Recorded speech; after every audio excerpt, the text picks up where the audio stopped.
some time ago, and has been the father of many cubs in this particular area. And so he's definitely been a very successful male leopard.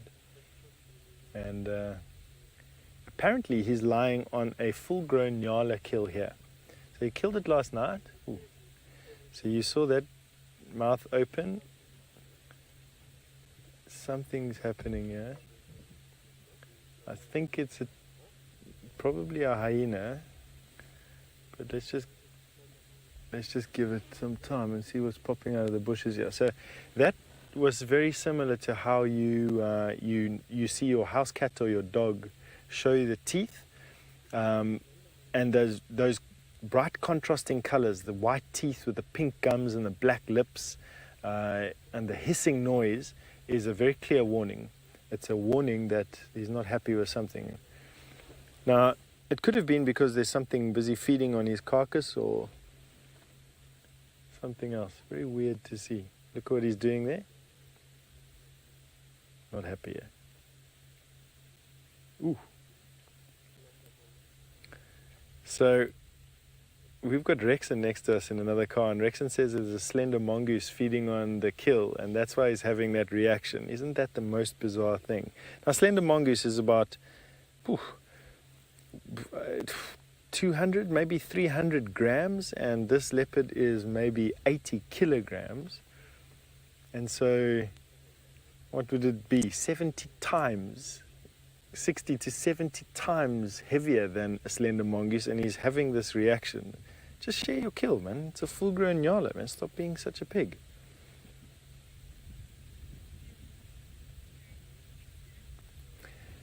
Now, because you saw this morning, I'm assuming you saw it with Tristan. You're wondering if he's managed to hoist it. No, he hasn't. As far as I can see, it's still lying underneath the bush. I can just see the curve of a horn, I think. And judging from his reaction with the slender mongoose on the floor, I'm convinced it's still on the... There we go. Yeah, in the middle. You can just see it there in the back. There's a bit of red on the back left-hand side. So no, he hasn't hoisted it.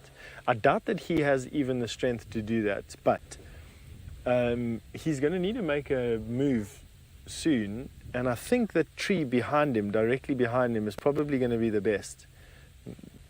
So go back there. Let's see. Kirsty's convinced we saw the slender mongoose. Let's have a look and see if we can. Let's see if we can see it there. There we go. There's the slender mongoose. Well done, Kirsty. So that is what Tingana is snarling at. Wow. That is a first for me, everybody. Co-feeding slender mongoose, leopard on a Nyala kill. I never thought that a leopard would be tolerant of that. That's amazing. Let's see if he chases the slender mongoose. Obviously, he stands so little to lose by the gram or two of meat that slender mongoose is going to get. I mean, like, why not share, even if he does it with bad grace?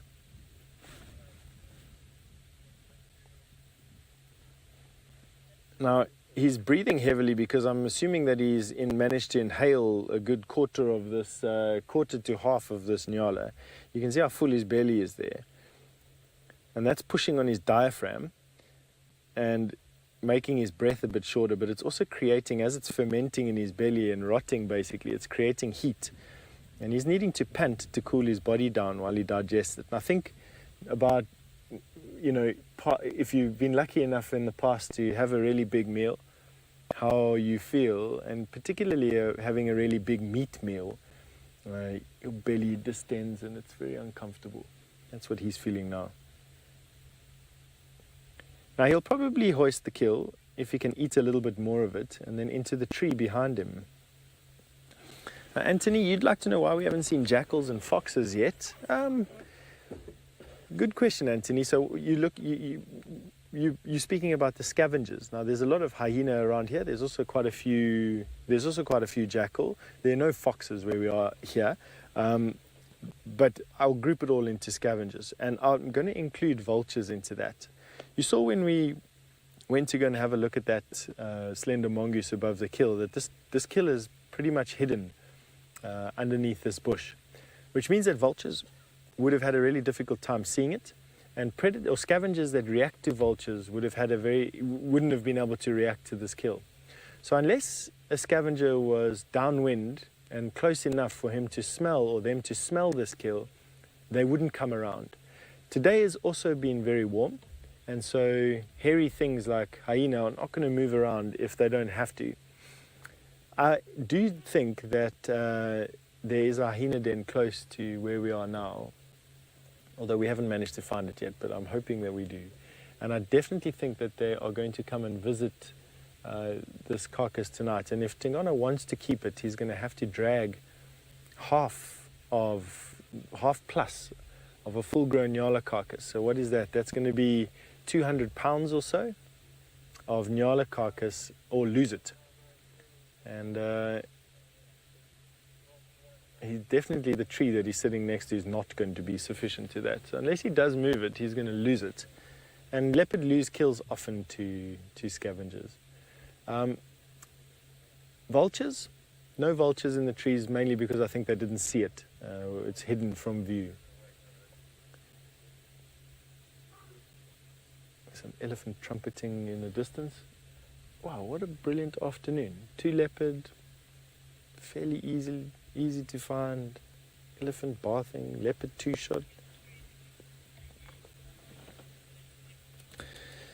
So when we were with Hosana, I mentioned that it's not impossible that that Hosana would be able to find this kill and be able to do it relatively easily. And there's a good chance that he then arrives on site. Now, as the crow flies, Hosana's in this direction here, and probably about, he is there, and probably about 1 kilometer as the crow flies away, and the wind is blowing away from him.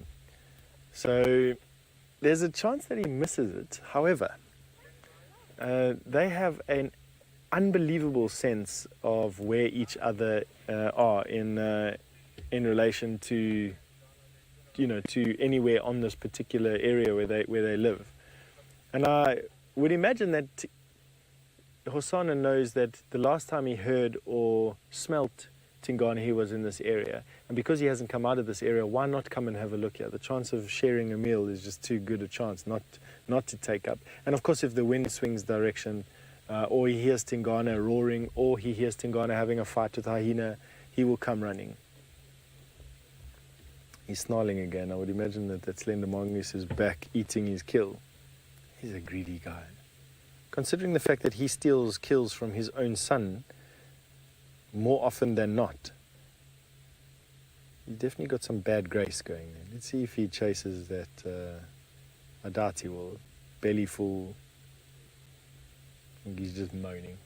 No, he's going to chase him. No, man, that is rude of you. Why do that?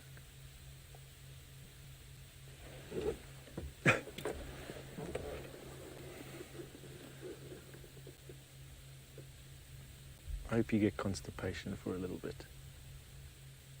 That's not the way to do it. Yo, look at his belly. Got a soccer ball inside there.